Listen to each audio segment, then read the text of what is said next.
여호와의 말씀이니라.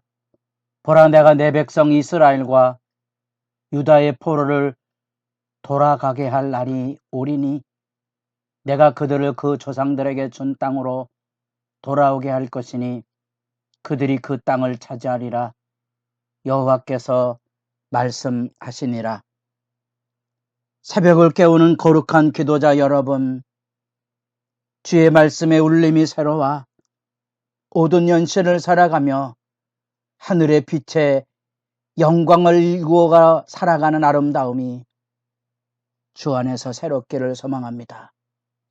오늘 우리가 읽어갈 하나님의 말씀은 예레미야 30장 1절에서 11절까지의 말씀으로서 우리가 그동안 읽어왔던 예레미야 1장부터 29장까지의 하나님의 심판과 눈물의 기도에 비하면 이렇게 30장부터 34장까지 하나님 앞에 심판의 징벌로 인하여 상하고 찢겼던 그 절망의 삶의 자리에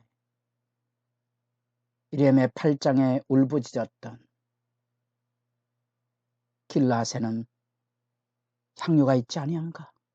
내 딸, 내 백성은 어찌하여 치료함을 받지 못하는가? 그 절규가 이제 여기 30장에서 응답이 되고, 이 30장과 33장이 이어지는 이 단락이 예레미야 전체의 한 가운데 하늘의 희망과 위로의 이야기, 곧 그 유명한 새 언약의 말씀에 담겨져 있는 내용입니다.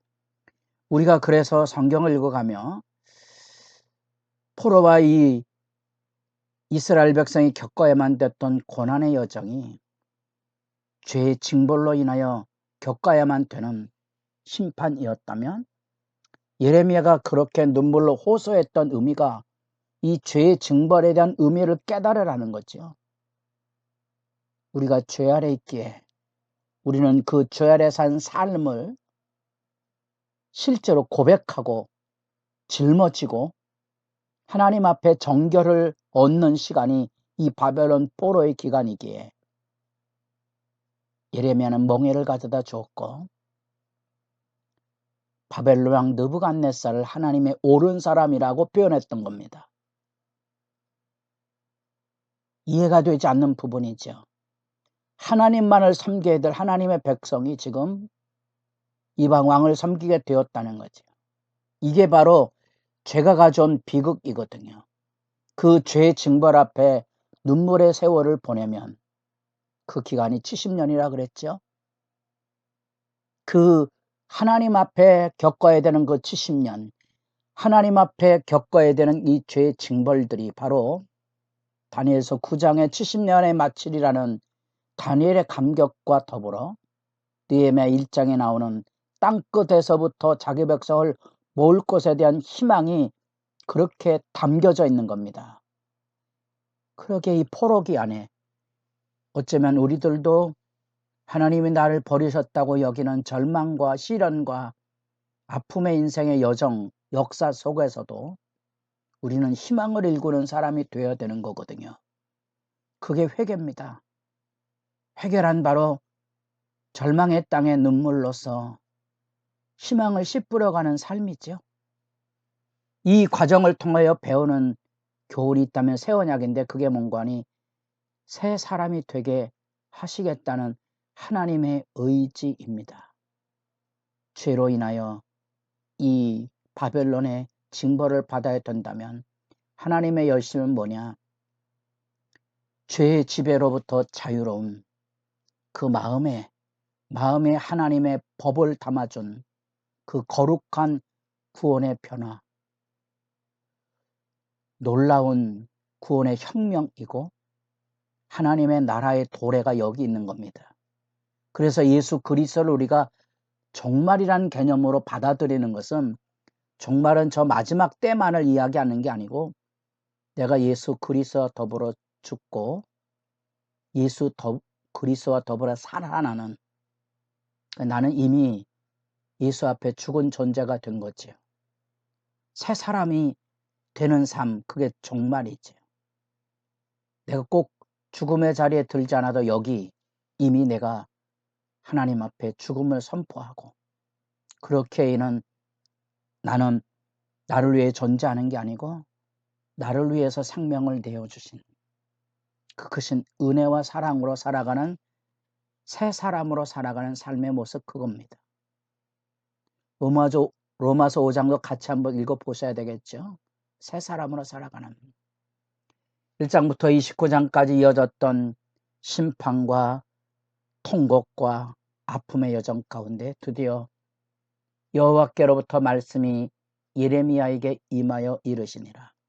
여호와의 말씀에 임함입니다. 예레미야가 전체 내용 중에 반복돼서 새로운 사실들을 강조할 때마다 여호와께로부터 말씀이 임하였다는 이런 다양한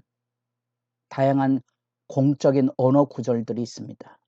학자들이 그 단어들을 좀 조사해 가면서 다양한 문법들을 만들어냅니다. 중요한 것은 우리에게 하나님의 말씀에 여기 실제 나타남이고, 오늘도 우리가 이 말씀을 읽으면 우리는 이 말씀을 하나님의 말씀으로 받는 거지요. 기록하라. 뭘 기록하느냐? 포로에서 돌아올 날, 포로를 돌아오게 할 그 날이 올 것이라. 그리고 그 땅을 줄 것이라. 그리고 이 30장에 33장의 전편에 나오는 중요한 주제, 구원이라는 말씀이 우리에게 들려지게 되고, 그래서 오늘 우리가 읽은 7절로부터 11절까지의 말씀 안에도 구원의 이야기가 세 번에 걸쳐서 나오는 강조점이 여기 있습니다. 약속의 땅에 구원이 열려지는 것은 하나님께서 그 마음에 새 마음을 주어서 이루시는 새로운 구원 역사가 열려지기 때문에 그렇습니다. 감격적인 장면이고요. 위대한 하나님의 열심입니다. 이런 말씀의 감격 앞에서야 내가 죄 아래 있지 아니하고 하나님의 은혜, 곧 의의 아래 있다는 사실들이 전율로 다가오게 되는 거죠. 나는 죄에 머물러 있어서는 안 될 사람입니다. 그게 하나님의 열심입니다. 그게 하나님의 영광입니다. 슬프다, 절망에 울부짖었던 그 삶의 자리 안에 7절에 슬프다, 그날이여 그와 같이 엄청난 날이 없으리라. 그날은 야곱의 환난의 때가 되미로다.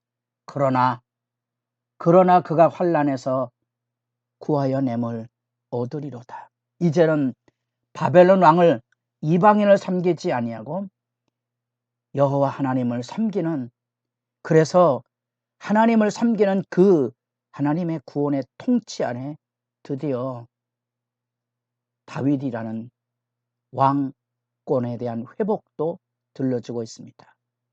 다윗의 왕권의 회복의 의미가 뭡니까? 하나님의 나라지요.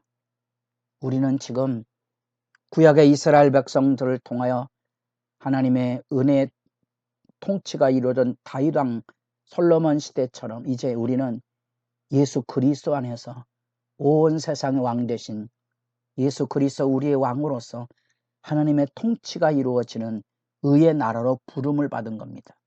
우리는 그 의의 나라에 살아가도록 새 사람으로 하나님께서 주신 이 새 언약의 약속을 따라 하나님 앞에 부름받아 선 것입니다.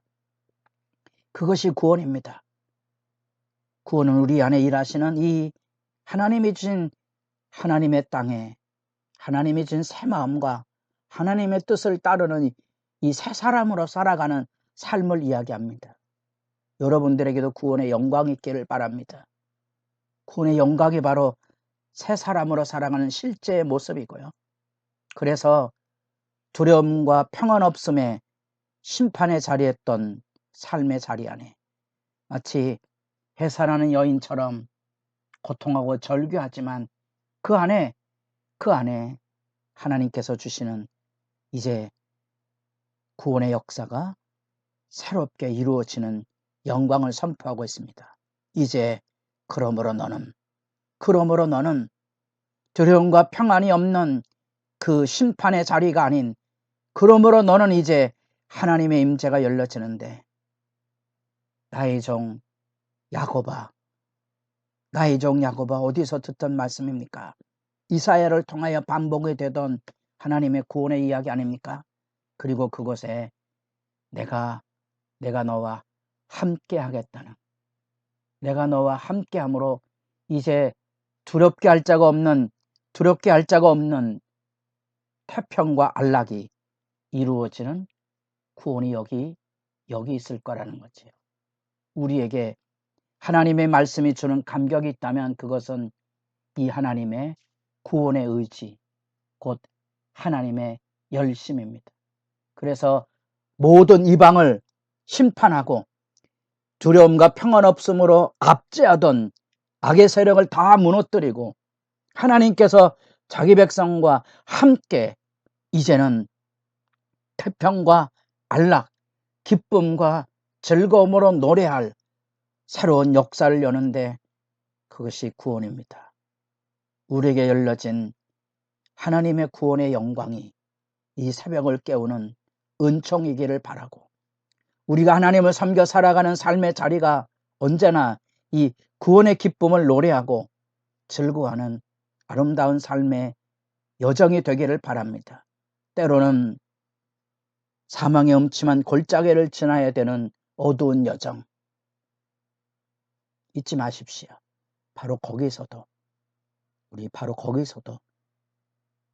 때로는 그것이 우리의 죄값을 치르는 것이든지 애꿎은 희생양으로 겪어야만 되는 고통의 여정이든지 묵묵히 자기 십자가를 지고 매일 아침 일어나서 밭을 일구고 자녀들을 결혼시키는 바벨론의 땅처럼 주어진 삶에 하늘의 기쁨을 씨뿌리고 희망을 일구는 삶의 자신감, 당당함, 자유가 여러분 안에 살아있기를 진실로 바랍니다.